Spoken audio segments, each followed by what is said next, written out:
Sesi kali ini akan dilanjutkan oleh Pak Cahyo Suryanto dari Pusda Kota Surabaya. Masih satu tim nih Pak Tony. Tema yang kita bicarakan juga masih merupakan lanjutan dari apa yang kita sudah bicarakan tadi pagi. Ya, temanya judulnya SIP. Smart, inspiring, dan productive teaching atau facilitation. Oke.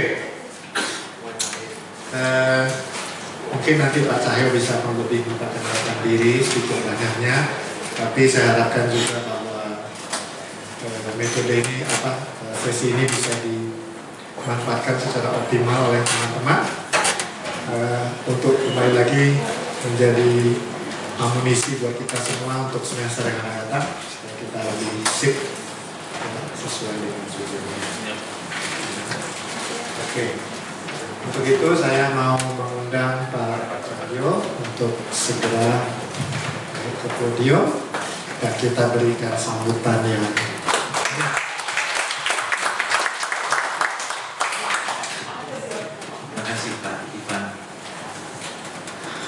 yang saya hormati, selamat siang.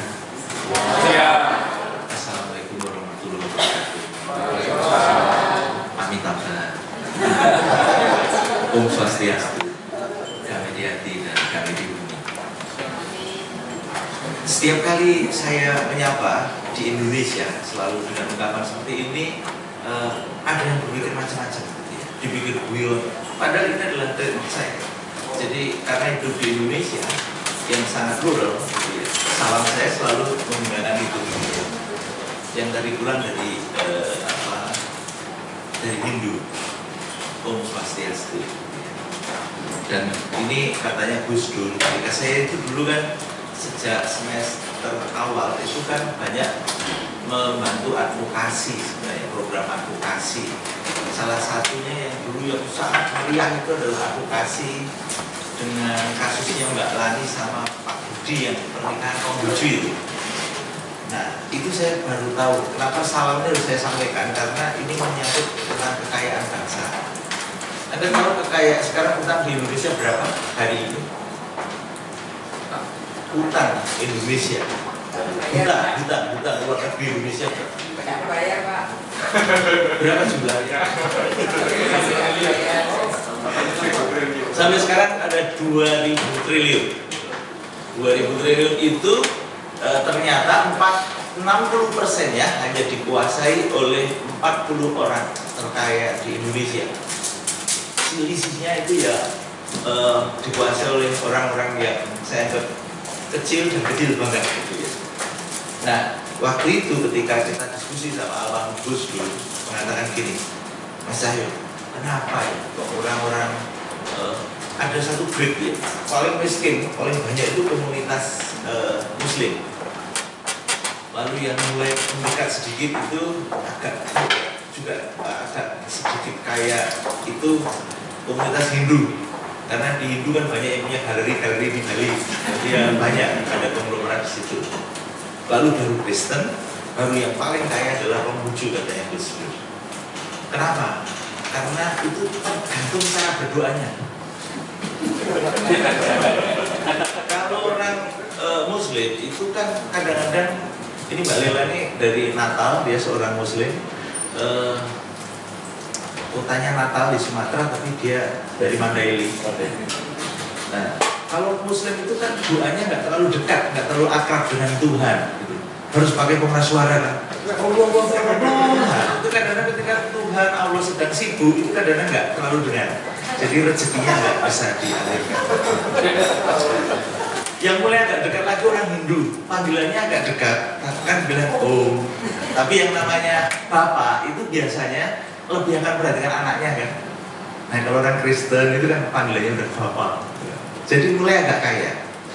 Tapi kenapa Konghucu itu kok paling kaya di Indonesia? Karena dia nggak pernah menyapa, tapi dia memaksa Tuhan dengan hiunya. Akhirnya ketika Tuhan sudah kasih, jangan gitu sih. Udah saya kasih ya, karena rezekinya jatuh di banyak orang Konghucu, katanya Gus Dur begitu. Dia berdoa kan langsung begini. Tuhan sangat terganggu kaki-kakinya gitu ya. Iya, Bapak Ibu ini sapaan karena siang dan saya di sana ada sekian banyak alat musik gitu ya.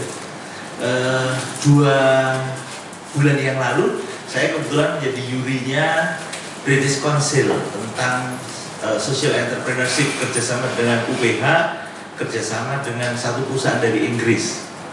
Saya disuruh keliling di seluruh Indonesia untuk melihat potret kewirausahaan. Istilah mereka adalah entrepreneurship ecosystem. Jadi ekosistem kewirausahaan. Kenapa saya begitu Pak Ivan kontak saya dan saya bersemangat untuk datang di Ciputra? Karena yang sangat eksplisit untuk mendeklar kepada publik bahwa Anda adalah agen-agen kewirausahaan itu sangat eksplisit, itu Universitas Ciputra. Dan saya sebenarnya di sini tidak ada ceramah, saya cuma mau belajar gimana ya, gimana kiat-kiat Bapak Ibu. Kemarin Pak Ivan sempat cerita tentang bagaimana metode pengajarannya dan lain-lain. Saya dengan beberapa teman untuk di British Council itu mengembangkan berbagai macam teknologi. Ada salah satu teknologi pembelajaran yang namanya Open Space Technology. Jadi menarik sistem bursa efek itu ke dalam sebuah metode di kelas. Jadi orang tidak bakal duduk lalu tertidur lalu tidak akan ada aktor tunggal yang namanya dosen. Nah, saya juga dosen, tetapi saya sebenarnya udah nggak mengajar lama saya itu. Sudah nggak mengajar di kelas-kelas perkuliahan itu sekitar 10 tahun. Tetapi saya ketika sekarang ini sedang mengerjakan program di UI, Universitas Indonesia. Dia punya program dari AUSED untuk pengembangan knowledge sector. Jadi sekarang perguruan tinggi itu ukurannya adalah sejauh mana mempengaruhi kebijakan publik. Nah, dari perjalanan dari kota ke kota, dari lembaga ke lembaga itu ada satu potret seperti ini. Silakan Pak. Fakta pertama, pengangguran mencapai 41 juta. Ini indeks ini terakhir tahun 2011 review. 22%. Berdasarkan Badan Perencanaan Pembangunan Nasional ada 41 pengangguran dan sebanyak 2 juta terdiri dari lulusan diploma dan sarjana. Saya berharap lulusan Ciputra yang sudah luluskan berapa kali? Dua kali ini tidak masuk ke bagian yang 2 juta itu. Apakah dicek? Tidak. Kalau di Ubaya, di Petra, kelihatannya program lulusan tidak cukup, walaupun sudah ada career center atau apalah gitu yang didikti program info job bursa kerja dan lain, tapi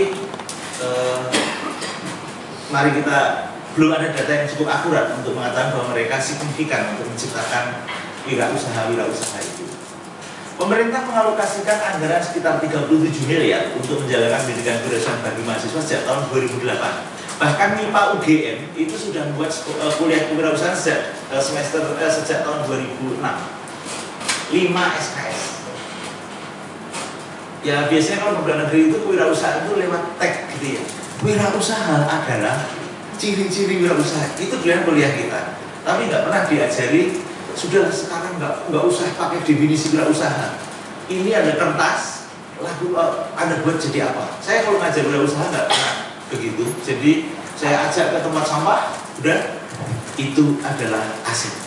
Sekarang lakukan sesuatu dari situ. Dengan Jepang kita dengan kaitan Jepang riset tentang itu, dan sekarang di lembaga kita ini banyak menyebut sebagai lembaga tempat pendidikan pengelolaan sampah di Asia Pasifik gitu. 10 tahun yang lalu orang kan menjauhi sampah gitu ya. Tapi kami sekarang ini kalau misalkan studi tentang manajemen pengelolaan sampah di kota di Indonesia, Asia Pasifik, biasanya di tempat kami biasanya. Seringkali kalau ada presentasi internasional gitu, orang Indonesia kan diundang di Tokyo. Yang presentasi kami, seringkali kementerian kaget kan, ternyata orang Indonesia. Nah di Indonesia ini kan kelihatannya banyak mata kuliah kewirausahaan, setahu saya itu, tapi diktatnya yang tebel-tebel. Tapi saya kemarin di jalan Pak Iwan katanya di sini metode-metode itu udah dikembangkan dengan ada 1 minggu sekali, dan itu sebenarnya harapan bagi kami setidaknya nggak usah sampai 37 miliar lah. Kayak di Indonesia itu kan semua jadi proyek. Di Indonesia itu kan punya ini, pemerintah mengoluskan dana untuk pendidikan perusahaan masing-masing 1 miliar. Sekarang yang dikti ada program, kalau Bapak Ibu mau masuk di hibah itu, setiap kelompok mahasiswa itu dapat sekitar 7 sampai 70 juta untuk pengembangan semacam unit kegiatan kemahasiswaan di bidang wirausahaan. Itu Ubaya dapat beberapa. Ubaya kelihatan dapat 700 juta kelihatannya. Anak mahasiswa disuruh mendesain sampai akhirnya memasarkan. Sebenarnya mengikuti mata kuliahnya yang kayak di Ciputra sini. Nah, yang lebih serem itu yang di perguruan tinggi, katanya itu world class university kan. Saya itu sudah 3 bulan ini ngajar di UI. Saya guyon sama rektornya UI. Pak, di sini itu kan menjadi research university, jadi world class research university. Tapi cara kerjanya itu masih tidak menggambarkan world class. Sejak dari satpamnya, sejak itu nggak membayangkan itu world class. Sami mawon gitu ya, sama lokal, jadi masih local class gitu ya. Kalau world class itu kan yang namanya service, keramahan, sapaan dari ujung pintu sampai ke seluruhnya itu kan terjadi. Coba Anda lihat bagaimana Anda dibuat nyaman, yang layani. Kalau di UI kita sampai regulernya besar banget. Jadi kita ini sedang buat rensanya UI bagaimana memangkas sekian banyak tenaga kerja, tapi produknya itu risetnya juga berbuat kelas gitu ya. Riset yang berkelas itu kayak apa juga belum terdefinisikan. Tapi untuk riset itu pemerintah mengalokasikan rata-rata 2 miliar untuk UGM, UI, Erlangga, IPB. Tapi di IPB ketika kita review itu menarik. Di IPB itu mahasiswa yang kembali di dunia pertanian itu cuma 1%. Padahal di sana kan jelas Institut Pertanian Bogor kan. Yang kembali jadi petani itu cuma 1%. Yang lain apa? Sales mobil, nasab sales asuransi. Jadi nggak relevan. Makanya kesimpulannya sebenarnya presiden itu jelas nggak relevan SBY itu. Saya sejak SBY itu jadi presiden saat dulu sudah. SBY itu sejak dulu nggak bisa ambil keputusan ketika kita di Aceh. Saya bekerja dengan SBY itu tahun 2002-2003 ketika masih Menko Polhukam itu. Itu ketika kita di Aceh situasinya udah mau ditembak. Karena saya kan fasilitator begini ini, tapi untuk GAM. Jadi kalau GAM di sana nggak ada bahasa-bahasa yang cukup akademis gitu, yang ada keliru ngomong bisa tersinggung, kita bisa habis. Apalagi saya orang Jawa. Itu kalau di Aceh itu Jawa adalah enemy, musuh, penindas gitu ya. Nah waktu itu sampai sekarang saya masih dekat. Bagaimana mentransformasikan dialog itu? Saat situasi sudah genting, Kapolresnya udah ditembak. Saya satu mobil, Kapolres itu di belakang mobil saya, meninggal dia. Meninggal karena ditembak, yang penembakan di PD. Kita udah menepak ini harus batal. Apa yang terjadi? Dia nggak melakukan apa-apa. Jadi sejak dulu saya udah tahu bahwa bangsa Indonesia itu akan begini ini karena dipimpin oleh orang yang lebih pintar menggerakkan tangannya daripada otaknya. Nah, makanya ketika Mas Daniel jadi staf ahli komunikasi, saya bilang, Mas Daniel, ini Anda harus mengajari berkomunikasi. Karena komunikasi kan cuma kita akan menangkap bangsa ini. Coba tangannya aja yang bagus, tapi idenya nggak terlalu bagus. Nah, dan ini dampaknya 2 miliar per universitas. Itu apakah bisa mengatasi itu? Nanti dulu kita lihat. Fakta ketiga, silakan. Hasil survei Dirjen Dikti 2010 menunjukkan bahwa minat wirausaha PT masih sangat rendah, hanya 6,14% yang menjadi pebisnis dan lulusan SMA hanya 22,63. Sebagian besar lulusan PT ini menjadi karyawan, itu 83,18%, SMA 60. Jadi lebih menarik perguruan tinggi ya. Lulusan Anda itu motivasinya menurut survei Dirjen itu 83% pengen jadi karyawan.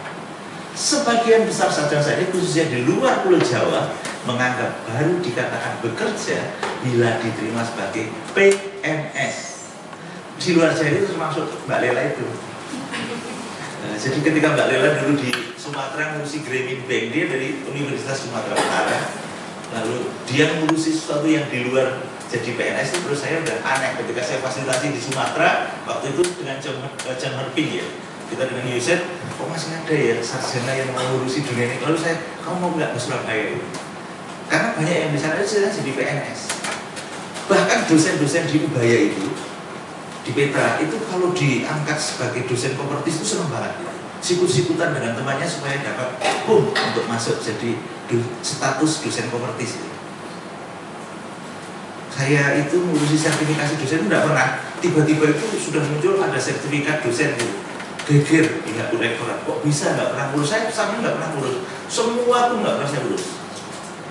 Saya mengajar lebih dari 17 tahun, saya itu masih 3 Karena apa? Saya sebenarnya mau memberikan tanda pada orang lain bahwa dunia mengajar itu bukan dunia tapi sebuah passion yang menarik gitu loh. Karena kalau mau bekerja di dunia yang lain, ya saya sudah selesai sejak zaman saya bekerja tahun 2001, di mana saya bekerja di Kanada, di mana nggak usah mikir uang lah gitu. Jadi uang nggak usah dipikir. Cirinya orang kaya itu kan lupa pada uang. Kalau orang masih mikir uang terus itu sebenarnya masih kere gitu ya. Jadi makanya kalau orang udah punya tabungan tak terbatas itu kan sudah. Tapi kalau Anda masih ngitung-ngitung, yang paling miskin itu adalah selalu berpikir hari ini makan atau tidak. Nah, itu sangat miskin. Tapi kalau per bulan tabungannya masih berapa itu sih. Makanya di survei aja di Ciputra ini rata-rata berpikir tentang uang itu berapa bulan sekali. Kalau masih bulan itu memang rata-rata dosen. Kalau sudah 3 bulan itu sudah mulai konsultan. Anda tahu gaji di BUMN itu rata-rata 195 juta per bulan. Gaji rutin di luar dividen. Nah kalau saya jadi konsultannya KPC, saya mengatakan Pak, CEO-nya berapa gajinya? 298 juta. Oke. Berapa pendapatan per hari di KPC? 400 miliar. Apa yang harus saya kerjakan? Untuk memberikan advice tentang CSR. Oke. Saya cuma ambil 0,2% saja dalam 1 tahun. Kenapa tidak? Wah itu kecil sekali. Ya, silakan dibayar aja. Jadi kalau ngomong dengan mereka jangan ngomong rupiah, tapi persentase dari itu. Karena kalau Anda masih hitung rupiah, per hari itu berat sudah. Kalau hitungannya masih per hari, per jam itu sebenarnya aspirasinya masih. Saya itu pernah dihabisin, karena saya itu takut beli rumah. Ini entrepreneurship. Ketika saya dulu, saya itu minta izin pada seorang. Dia pokoknya teman gitu ya, dia putranya gudang garam. Pak saya nggak bisa ketemu sore ini karena saya harus cari kontrakan rumah. Dia langsung ngobrol, Mas Cahyo, kamu masih cari kontrakan rumah hari ini? Udah ketemu saya. Lalu saya itu diajak ke rumah, pilih yang kamu sukai. Anakmu diajak, istrimu diajak. Yang namanya anak dan istri kan milih rumah yang bagus tuh. Akhirnya anak, kamu suka kan anakmu, istrimu suka. Hidupkan untuk anak dan istrimu, oke? Nah sekarang gimana? Mau jadi beliau tidak? Saya itu shock kan. Waktu itu 91 harga rumah itu 80 juta. Anda bisa bayangkan gaji dosen waktu itu 225.000. Anda bisa bayangkan wah ini berat. Lalu saya nggak jadi Pak. Nah orang itu pergi sambil nyetir gini. Mas Cahyo ini ngomong visi yang besar. Cuma lihat uang 80 juta saja udah grogi. Berarti visimu yuk kelasnya 80 juta. Saya semalam nggak bisa tidur, saya diskusi sama istri saya. Maiki rusak ya bilang ini. Jadi saya selama ini mimpi tentang rencana strategis, begitu kata uang 80 juta udah monting. Akhirnya paginya saya datang kepada CM itu, orangnya sekarang di Hong Kong. Dia di Hong Kong dan dia punya galeri dan dia pekerjaannya adalah analis gem. Jadi dia bisnisnya dengan orang-orang Yahudi. Pak Ciputra itu dulu berapa kali ketemu hanya untuk beli batu. Dia kalau guyon, cirinya orang kaya itu kalau udah nggak punya uang malah beli batu. Jadi orang-orang kaya itu kalau udah pusing, Anda tahu nggak ya namanya satu cincin itu 600 juta pada waktu itu udah gede banget. Saya nganter transaksi itu di Shangri-La di mana belum Mbak Cahyo. Manusia yang kaya nyembah berhala. Dan orangnya sekarang jadi sangat religius karena dia udah selesai dengan soal uang. Sini orang religius itu udah selesai soal uang. Pendeta masih ngomong semangat tapi hasil uang itu bukan religius gitu. Itu spiritualitas materialistis tadi dia. Ya. Intinya kan debatnya itu. Nah, akhirnya setelah itu saya ketemu dan saya mengubah itu. Saya akhirnya mengambil risiko itu. Walaupun dengan gaji 225.000 saya harus nyicil, tapi dia itu lobbynya kan hebat dengan Pak Chandra itu. Dra, koncoku mau beli rumah, mau nggak yuk ngasih uang 1 tahun dia biar nyicil. Uang muka itu 1 tahun saya cicil. Tapi itu yang mengubah, mencerahkan. Dosen yang saya anggap hebat itu ya ini, orang ini. Dan sampai sekarang saya tidak akan pernah melupakan dia. Karena apa? Ya, selama saya kuliah nggak pernah dapat orang yang punya visi yang besar itu. Dia mengatakan orang yang melihat hal yang besar itu sebagai yang besar banget, itu sebenarnya orang yang kecil. Nah, ini yang terjadi di Indonesia ini. 14,7% masih menganggur karena bergerak jadi PNS. Ini kan tantangan yang serius. Yang terakhir, jumlah kewirausahaan hanya 0,18%. Malaysia 2,1, Singapura 4, ini pidatonya yang terakhir ini pidatonya Pak Yaakob Utomo ketika dia ke ulang tahun ke-80 tahun. Lalu dia mengatakan kenapa mendirikan sekolahnya Kompas, Universitasnya Kompas. Nah, itu salah satu teks yang cukup legendaris yang dipakai biasanya oleh SBY dan kawan-kawan untuk ngomong bahwa kita perlu pendidikan kewirausahaan. Sayangnya dosen-dosennya itu tidak menggambarkan etos kewirausahaan di negeri yang saya tahu. Mata kuliah kewirausahaan, tapi tema dia adalah uang koreksinya berapa. Kalau ujian sampai kalau ada satu perguruan tinggi swasta yang hebat, itu kalau uji skripsi loh 1 semester, bimbingan skripsinya itu 12 mahasiswa sampai 20 mahasiswa. Ketika uji skripsi sampai keliru dia banyak. Bayangkan itu. 1 semester bimbing 20 mahasiswa itu kalau bukan Tuhan aja nggak bisa. Itu terjadi dan itu sebenarnya dalam rangka kewirausahaan edukatif menurut saya. Jadi tapi ya temanya sama. Akhirnya betul output nggak jarang sekali output skripsi yang spektakuler. Semua copy paste, kata pengantarnya selalu puji syukur kepada Tuhan. Saya kalau udah tuh melihat skripsi itu langsung saya ganti buat yang lebih otentik gitu loh. Kalau ciri khasnya mahasiswa kita mau mendorong itu harus otentik dulu. Nah, kalau menurut kami, pengalaman kami waktu kemarin dengan British Council, seluruh bisnis yang bisa menggetarkan dunia, integrator adalah salah satu adalah otentik, karena orang yang otentik itu akan cenderung masuk ke integritas. Itu pengantarnya. 4 fakta ini saya pikir secara langsung akan berdampak pada kerja-kerja kita di Ciputra ini. Anda nggak akan bisa mengisolir diri bahwa Ciputra ini tidak bagian dari ini. Tidak. Ini adalah environment, adalah ekosistem yang Anda hadapi secara langsung maupun tidak langsung. Cari mahasiswa yang punya passion, itu tidak mudah. Ya, dosennya juga punya passion atau tidak. Hanya mereka yang bergairah yang bisa menggairahkan. Ada orang yang mau menyemangati tapi dirinya nggak bersemangat. Itu kan ya omong kosong itu. Nah, ini 4 fakta ini akan mengajak kita untuk merenungkan dan setelah itu kita main-main. Ya 1 jam selebihnya kita akan main-main. Tapi saya akan jangan dipikir berat-berat. Ini Mbak Lela silahkan.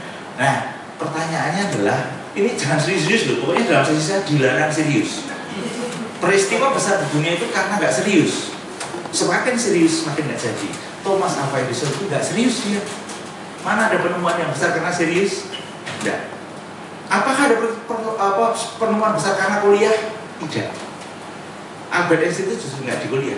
Kalau dia kuliah terus mungkin nggak jadi Albert Einstein. Bill Gates itu nggak pernah dia hanya karena nggak serius itu. Kalau udah serius dipikir ya bagus di sejarah. Pertanyaannya adalah bagaimana Bapak Ibu kita mengembangkan metode belajar yang efektif untuk membentuk entrepreneur handal dalam kondisi 4 kondisi itu. Gimana caranya? Susah untuk jangan pakai jawaban yang normatif. Mengajak mereka berdoa lebih tekun. Guru agama boleh. Sekarang kita lakukan. Ada usulan Bapak Ibu atau mungkin pengalaman Anda. Saya yakin Anda ini juga punya pengalaman untuk itu. Silakan. Atau boleh gini supaya Anda terpartisipatif. Ini salah satu metode yang digunakan oleh Paulo Freire. Problem pembelajaran kita itu adalah problem silent culture, budaya bisu. Jangan bayangkan bahwa orang yang diam itu tidak memiliki apa-apa. Nah, Paulo Freire dan Ivan Illich, seorang tokoh gerakan teologi pembebasan, itu mengembangkan namanya metode metaplan. Metode metaplan itu kalau untuk kampus, tapi kalau yang untuk non kampus dia pakai metode namanya dekodifikasi. Jadi orang suruh buat kode pakai batu disimbolkan. Saya pernah di NTT itu ada yang dari NTT itu di Koma, di Larang Tuka itu nggak bisa baca tulis, tapi harus ngajari fasilitasi begini. Coba Anda bayangkan.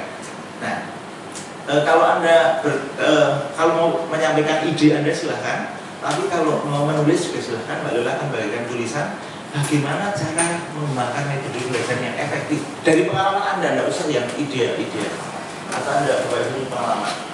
Ini sebagai starting point kita. Sehingga sesi ini sungguh-sungguh sesi yang saling mencerahkan. Saya jangan sampai banyak ceramah di sini. Jangan banyak batasan. Jangan terlalu banyak batasan. Jangan terlalu banyak batasan, ya. Oke, yang pertama yang kita lakukan, jangan terlalu banyak batasan.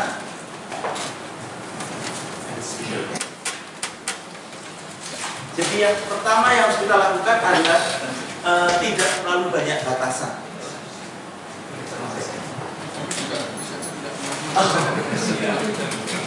Kurang besar ya. Iya, ini perlengkapan perang kayak begini. Saya kalau ngajar kemana-mana jangan selalu bawa seperti ini loh. Saya tidak harus ngajar pakai LCD dan lain-lain. Kadang-kadang pernah seluruh diklat saya suruh sobek semua. Anda akan semakin bodoh dengan diktat-diktat itu. Karena diktat itu kan sudah mengalami reduksi yang luar biasa loh. Saya itu paling sedih ketika ada dosen, walaupun itu dia seorang dokter, profesor, soalnya begini. Bagaimana menurut Robert Redfield, bagaimana pendapat Robert Redfield tentang komunikasi yang efektif misalkan contohnya. Maka hari ini loh masih ada soal seperti itu kan menyedihkan loh. Jawaban saya dikasih soal itu, jawaban saya tidak pernah berhubungan dengan beliau. Atau bagaimana menurut pendapat saudara tentang ini? Saya tidak berpendapat. Saya pernah dapat kok gara-gara itu. Tapi sebenarnya saya sengaja jawab itu supaya saya bisa berdialog dengan sang dosen. Supaya Bapak itu gimana? Bapak nggak pernah merangkai sejarahnya James Redfield, tapi saya suruh tanya tentang Anda selama kuliah itu belum pernah bicara tentang biografinya James Redfield. Anda cuma bicara tentang potongan-potongan teorinya James Redfield. Dan saya punya buku aslinya tentang itu. Mari kita berdebat soal ini. Kalau gitu itu namanya ujian, Pak. Iya. Kalau saya pernah diajarkan ulangan. Ulangan. Jadi Bapak ada membedakan ulangan dan ujian ya. Betul. Yang pertama, tidak banyak batasan. Ini sederhana. Tidak banyak batasan. Tidak banyak batasan. Ada lagi Bapak Ibu idenya? Oke, ada lagi ide yang lain? Bagaimana supaya kita itu? Karena hidup kita ada banyak batasan. Pengalaman Bapak Ibu, Mas, Kakak, adik, Praktis. gimana? Praktis. Yang praktis. Jadi tidak tidak bulat gitu ya. Iya. Praktis. Saking praktisnya sekarang itu mahasiswa itu kasih buku nggak mau baca. Jadi dulu zamannya Tony itu kan angkatan 93 ya. Zaman 91 saya itu kalau ngajar itu Pak bukunya apa? Besok dilawan gitu ya. Begitu angkatannya Mas Pak Tony itu sudah mulai diterjemahkan. Angkatan 2000 sudah diterjemahkan, diketik jadi diktat menghafalkan. Ini angkatan yang sekarang ini sudah menghafalkan. Jadi kita ini jadi buruh. Jadi ya nyanyi bukunya, ya menerjemahkannya gitu ya. Dan itu menurut standar inovasi pembelajaran dapat itu. Itu yang bikin rusak para dosen itu. Akhirnya antara dosen dengan pembantu itu sangat. Ada lagi sekolah X, ini satu ya sebenarnya. Itu diwajibkan bahwa seorang pengajar itu harus melayani apa yang jadi maunya mahasiswa. Saya pernah di international school di Bali. Wah itu kan bayarnya mahal. Ya kira-kira kayak di sinilah ada olimpiade bahasa Indonesia. Orangnya bayar pokoknya mahal banget gitu. Dalam soal itu, dalam ujian bahasa Indonesia itu ada pertanyaan, air susu dibalas dengan anaknya, Dek, saya air hangat. Lalu mamanya itu marah-marah, Pak Cahyo gimana ini anak saya bayar 75 juta masuk di sini, ternyata nggak bisa, air susu dibalas dengan air tuba aja. Gimana? Sama tuh di tempat yang lain. Nah, jadi menurut Anda banyak yang tidak praktis, lalu akhirnya apa? Bertele-tele, teori ya, pelit-pelit gitu, tapi sebenarnya bahkan sekarang ada orang studi ke luar negeri, ambil dokter, lalu pulang buat mata kuliah baru ya. Itu di tempat yang sama banyak begitu. Bikin mata kuliah baru, tapi nggak jelas sebenarnya dia itu sedang memberikan apa. Lalu dicocok-cocokkan masuk di kurikulum, seolah-olah ini muatan lokal. Padahal dia dapatnya di global, tapi jadi muatan lokal di Indonesia. Ada lagi dari ujung sini? Jualan sampah, Pak. Gimana, Pak? Jualan sampah. Jualan sampah. Gimana penjelasannya, Pak? Ya, artinya tadi kan harus menggunakan barang bekas diolah menjadi sesuatu yang bernilai. Ya. Jadi kalau mengubah kualitas, mengubah aset itu ya, valuation dari aset itu. Bapak itu sedang bicara tentang teori pembelajaran yang luar biasa loh. Namanya asset based thinking. Jadi itu sebenarnya orang luar kadang-kadang cuma merumuskan, dia menang bahasa, menang teknologi. Bapak sudah mengolah sampah itu, kalau ini menjadi basic di dalam pembelajaran kewirausahaan, namanya ini EBT, asset based thinking. Jadi nggak ada yang tidak punya manfaat gitu. Dan Anda tahu orang terkaya di Hong Kong itu, Bapak Ibu sudah lihat di internet atau apa, di sini ada the paradigm of paradigm tentang pembelajaran, paradigma pembelajaran yang berbasis pada asset based thinking. Lawannya adalah deficit based thinking. Jadi lihat apa-apa serba murah, lihat wajahnya sendiri udah nggak yakin, lihat caranya hidup jadi sangat menderita. Bapak tadi sebenarnya satu kalimat tapi sebenarnya udah cukup bisa mewakili tentang pendekatan ini. EBT, asset based thinking, mengubah sampah menjadi suatu yang bermakna. Kami itu dulu, kami itu bukan lembaga di bawah universitas, tapi tanahnya mempunyai universitas, tapi saya waktu itu nggak mau di dalam tanda petik jajahan universitas. Saya cuma bilang gini, oke, kami kelola, tapi universitas cuma tanahnya saja. Saya akan bertanggung jawab. Lalu saya akan cari staf sendiri, cari tim sendiri. Tapi saya langsung cari Pak Emil Salim, Pak Profesor Sutandio, Profesor Ananto, Daniel Dagide. Udah kumpul, Pak sekarang Bapak punya mimpi apa yang selama masa muda Anda tidak pernah terwujud? Saya pengen cari orang muda yang militan. Oke, catat. Apalagi? Cari orang yang bisa dari yang kecil dan punya dampak yang besar. Catat. Akhirnya apa? Ngumpulin uang, kita berenam 80 juta tahun 2000. Nah sekarang dengan 80 juta ini mau bikin apa? Lalu akhirnya kita bikin lembaga berkembang. Sampai hari ini kita rata-rata 1 tahun kita membutuhkan minimal 5 miliar untuk program-program pemberdayaan. Universitas cuma menyumbang 300 juta. Nah, dan saya nggak disumbang juga nggak apa-apa. Artinya memang ciri-ciri orang yang sudah ini jangan mengharapkan sumbangan. Jadi, Anda mau ngasih atau enggak silakan. Sementara di tingkat rektorat itu tingkat efisiensinya masih tingkat bagaimana mengurangi pulsa telepon, bagaimana dunia sudah masuk ke kelas semuanya, soal telepon, soal jumlah honor itu sudah, dunia itu sudah begitu sempit. Nah kami selalu melakukan itu, dan kami yang namanya teknologi untuk hak paten itu yang kami dorong. Kami lembaganya mandiri, tapi setiap tahun kami harus punya 1 hak paten untuk mendorong universitas. Kan sekarang syarat-syaratnya untuk akreditasi harus paten-patenan kan? Jadi kalau Anda nggak punya paten-patenan nggak akan dapat akreditasi. Pak, maaf, nama Bapak siapa? Nama saya Pak Titus Permadi, Pak. Pak Titus, ya. Memang sungguh-sungguh Permadi. Bukan Titus dan Permadi. Temannya Titus itu siapa dalam Alkitab, Pak? Ya, temannya Titus. ya itu Permadi.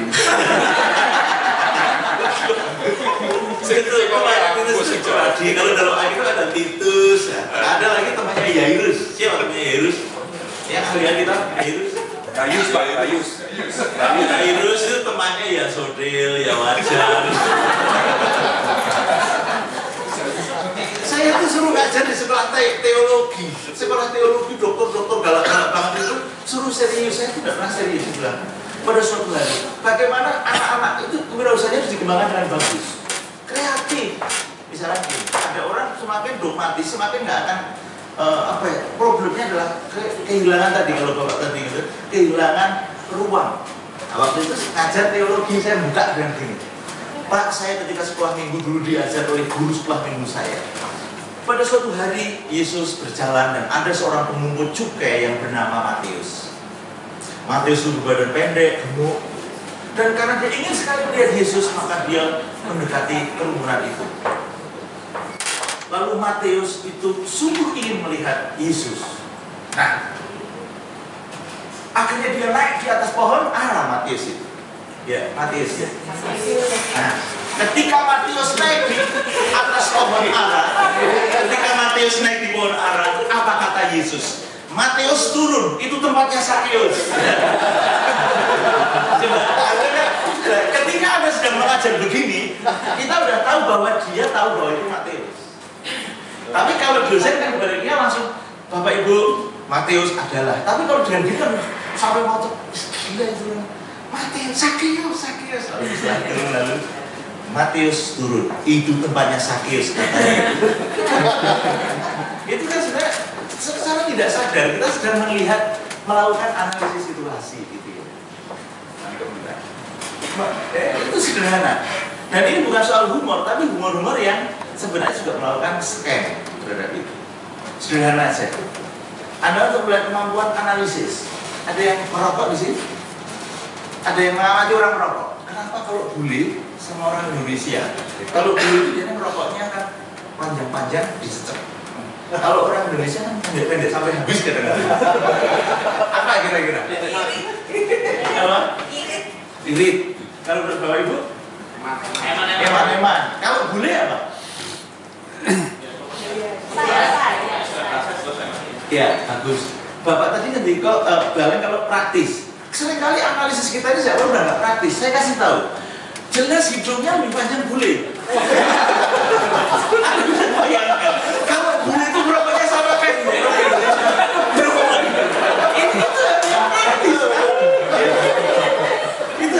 Itu analisis gitu.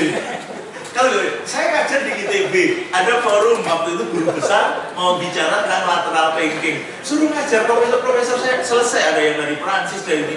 Lalu saya mengatakan, baik para profesor yang saya hormati, mari kita akan mulai sesi ini dengan satu yang sederhana. Mari kita membuat lukisan pemandangan alam. Coba pemandangan alam. Silakan Anda juga. Tadi kita dibalik, lukiskan pemandangan alam. Dalam waktu 1 menit saja. 1 menit saja.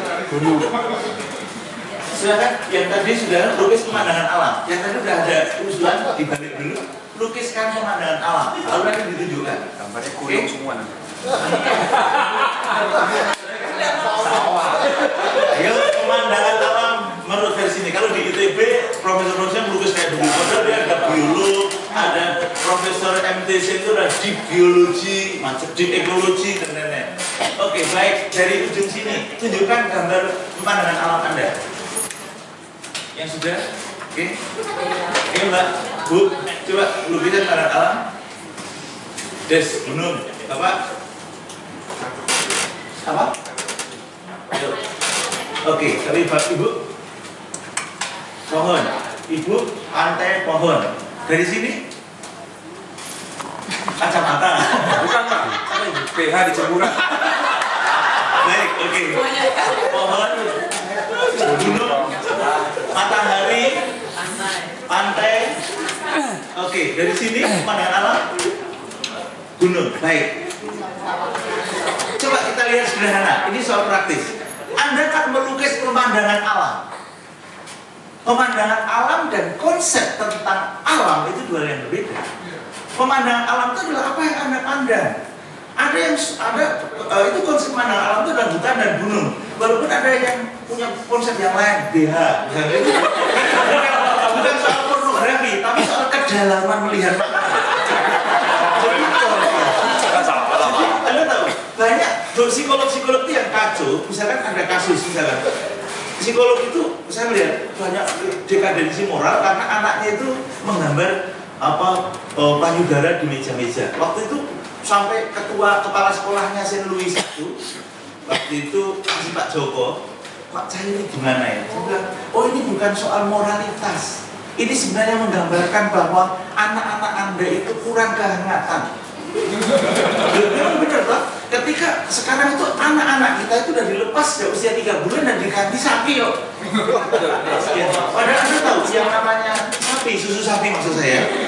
Jadi kehangatan, Anda tahu ketika anak dibandingkan kalau sampai di semua Eropa bahkan Jepang, begitu bayi lahir itu kan langsung disuruh menyusui ibunya. Di Indonesia karena industrialisasi selalu dokter itu melepas dan anaknya dikasih susu kaleng. Itu sebenarnya soal habit itu, dan itu sebenarnya sudah kontra industri. Bisnis itu. Padahal Anda tahu ketika anak menyusui ibunya itu bukan hanya soal nutrisi, di sana ada kehangatan. Kalau nggak percaya ada satu riset gini, anak yang barusan lahir dan nangis terus itu ketika usia di bawah 2 bulan itu setiap kali diletakkan di dada ibunya dia akan diam. Seperti bapaknya juga, Pak. Kalau ini ya, untuk mengadaptasi itu jadi hanya bedanya anak dan bapak agak beda. Kalau anak berdiam karena dia merasakan betah, rasa aman itu terganggu. Kalau bapaknya menciptakan ancaman, dia untuk berpikir ancaman berikutnya. Iya, itu. Nah, Bapak Ibu Anda bisa melihat potretnya seperti itu. Nah, dan mungkin dari yang Anda tuliskan, saya minta juga saja usulan Anda. Tadi sudah ada yang menuliskan metode Bapak. Ya. Terima kasih. Yang pertama, jadikan siswa sebagai mitra. Ini kalau dalam sebutan orang-orang Madura namanya student based center, atau student center learning. Banyak sebutan-sebutan seperti itu. Ada lagi, berikan wawasan keseluruhan berikan wawasan keseluruhan dari suatu hal yang dipelajari. Sampai yang dalam-dalam di bawah tadi. Jadi dari dalam sampai luar. Jadi gambaran, betul. Jadi Anda buat overview. Mungkin Bapak bisa menerangkan atau men-sharingkan yang kedua ini, Pak, supaya ini juga menarik. Mungkin silakan. Terima kasih. Yang saya maksud wawasan keseluruhan, jadi untuk hal yang akan diajarkan itu supaya ada gambaran dari hulu ke hilirnya dahulu. Apa yang akan kita pelajari secara wawasan demikian. Baik, makasih. Maaf Bapak. Yosef berikut. Pak Yosef, makasih. Anda akan menjadi sangat info dan bisa menarik keterlibatan orang kalau Anda punya gambar besarnya. Coba saya mau tanya, misalkan Anda lihat leafletnya Ciputra, Universitas Ciputra, menghasilkan mahasiswa yang memiliki passion, berkarakter, dan seterusnya itu. Coba gambarkan satu output itu dalam satu kalimat. Kan Anda mau menghasilkan, coba itu ciri khasnya itu, mahasiswa yang memiliki apa? Ya, tagline-nya itu. Yang kelas dunia itu yang seperti apa sih? Yang berkelas dunia itu yang seperti apa? Kalau orang lain mau menerangkan. Yang pasti yang pertama adalah tahan banting. Jadi kalau dikatakan entrepreneur handal itu berarti yang pertama adalah dia punya mentalnya itu tahan banting. Nah, itu yang paling utama menurut saya.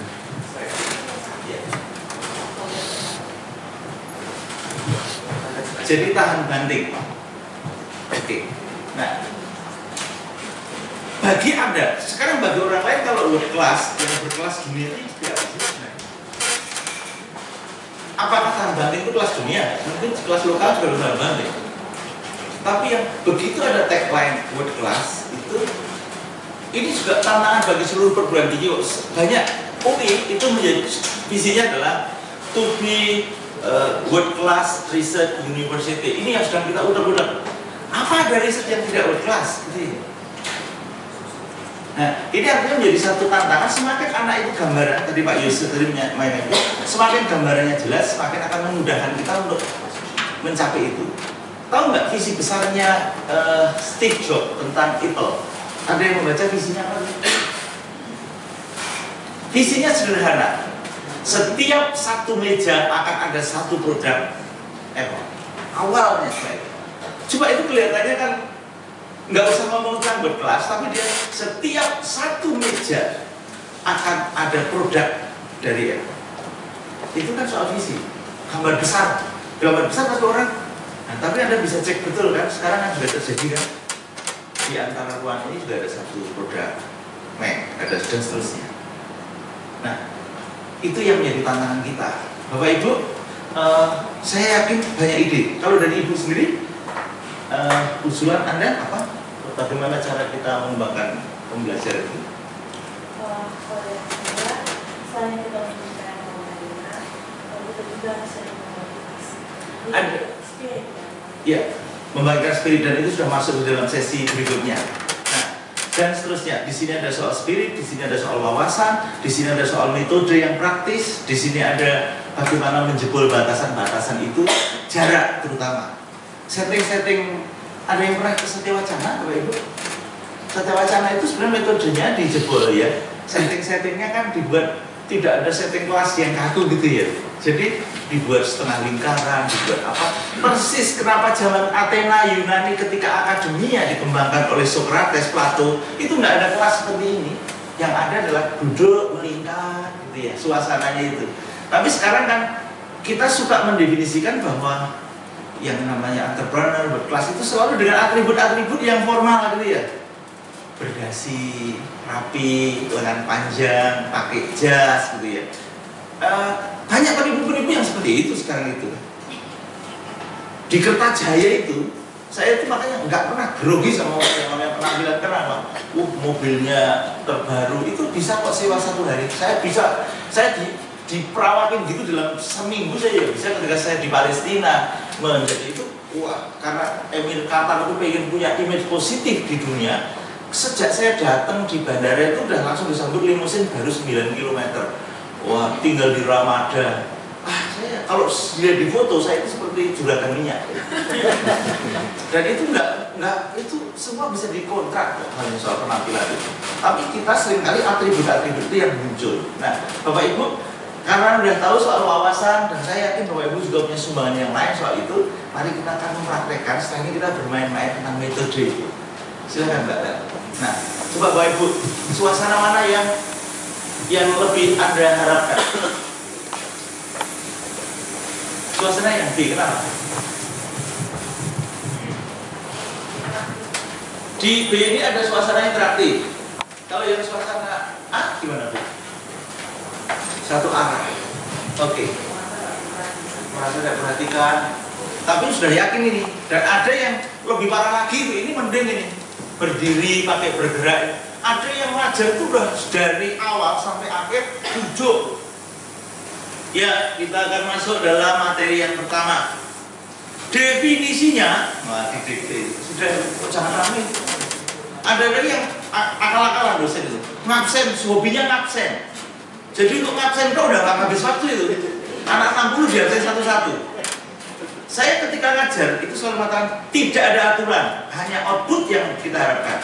Apa dreammu? Selama mata kuliah saya, apa harapanmu? Mereka pakai kertas itu pada ngumpulin. Oke, jadi ada 4 hal yang menjadi harapan Anda. Oke, apa yang akan Anda lakukan selama proses ini? Tulis. 72% tidak ada bagi saya, tapi semua bahan ujian adalah hasil dialog Anda. Jadi saya nggak pernah yang namanya harus 72% harus masuk. Ngabsen saya nggak pernah. Tapi saya akan bisa bedakan mana yang masuk, mana yang diskusi, karena hasilnya kan jelas. Nanti kalau mau reaksi saya juga iseng-iseng. Misalnya dia ngarang langsung, bagus, karanganmu sangat baik, sebenarnya kamu cocok sebagai novelis. Lalu saya kembalikan. Habis itu setelah itu hasil koreksi saya bagikan lagi. Anda sudah baca hasil koreksi yang udah ngakak tertawa. Kamu kan bagus loh jadi penyair atau apa, tapi nggak cocok sama mata kuliah ini. Dan seterusnya. Dan mereka bisa mentertawakan dirinya sendiri tanpa harus marah. Dan saya pernah membuat satu exercise itu misalnya gini. Nilai tidak ada nilai B dan C dan D. Saya cuma ada 2 nilai, A dan E. Ayo sepakat juga buat aturan yang gila-gila begitu, mau nggak? Dan target saya semua adalah dapat A. Anda sepakat? Sepakat? Oke. Kalau nanti yang lemah saling didorong. Sebenarnya bagi saya bukan soal untuk mengacak-acak, itu tidak, tapi sebenarnya tadi itu mencoba orang keluar dari kotak apa ya, dari kotak-kotak ketersandraan. Nah, kalau Anda bisa melihat wajah seperti ini, situasi ini akan lebih banyak di dunia formal. Berikutnya Mbak Lela. Nah, sekarang bagaimana sih sebenarnya terjadinya proses belajar itu? Sebenarnya proses belajar itu bukan proses yang berjalan dengan sepihak, berjalan dengan kalau orang sudah presentasi lalu sudah beres. Kita akan mempraktekkan dengan musik. Di sana ada beberapa alat musik, silahkan Anda milih sesuka Anda. Kita akan mendalami proses belajar seperti apa, silahkan ambil satu-satu, ini kelihatannya jumlahnya cukup. Mari kita dengarkan sore ini dan sambil menunggu yang ada di kamar kecil tadi.